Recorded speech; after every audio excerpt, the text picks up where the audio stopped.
Hello guys, welcome to my YouTube channel once again. This is Sir Jess, or you can call me Teacher Jess.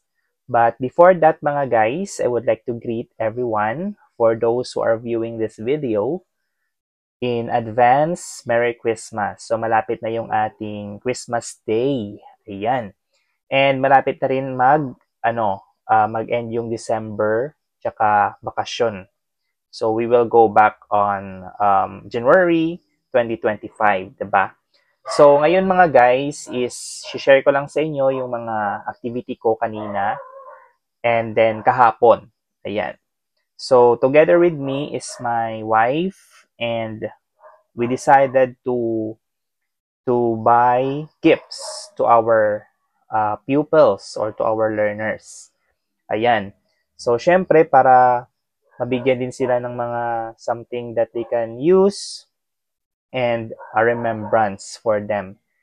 And also to feel that for them to become happy and also na maging masaya din sila in this Christmas season.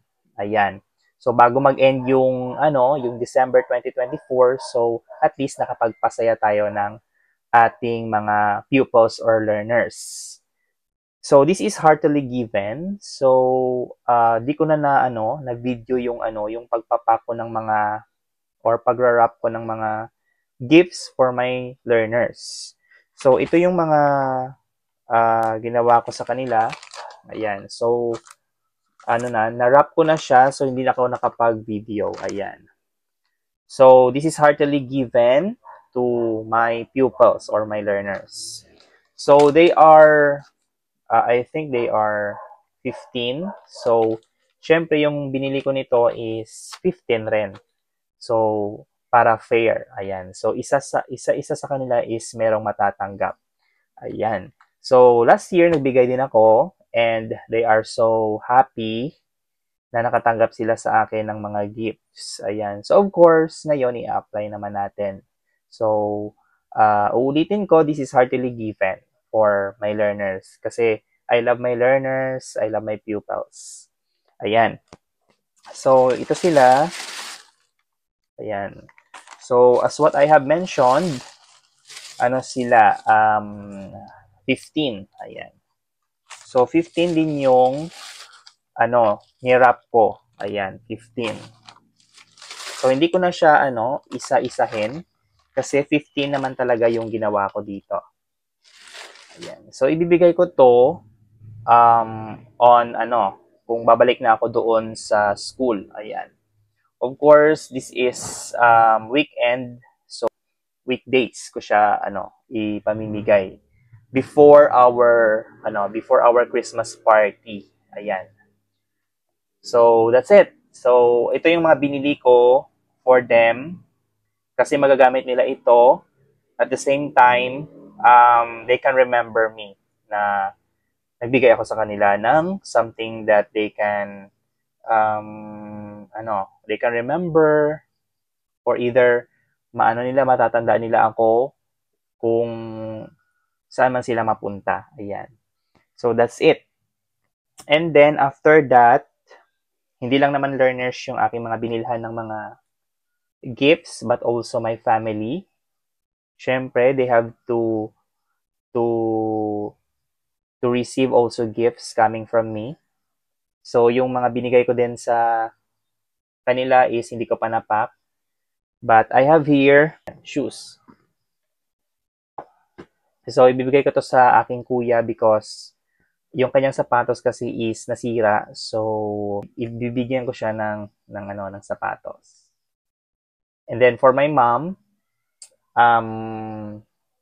I bought a dress for her. Ayan. So, para may susuotin siya sa kanyang Christmas party. Ayan.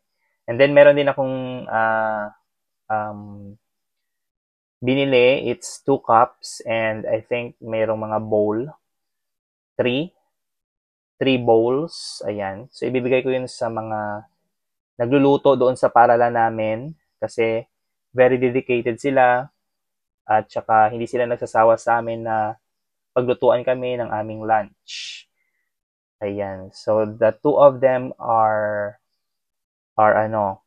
very industrious, very kind, and their service are great for us.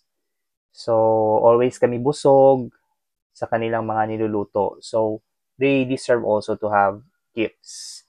So this is what I bought. Ito siya.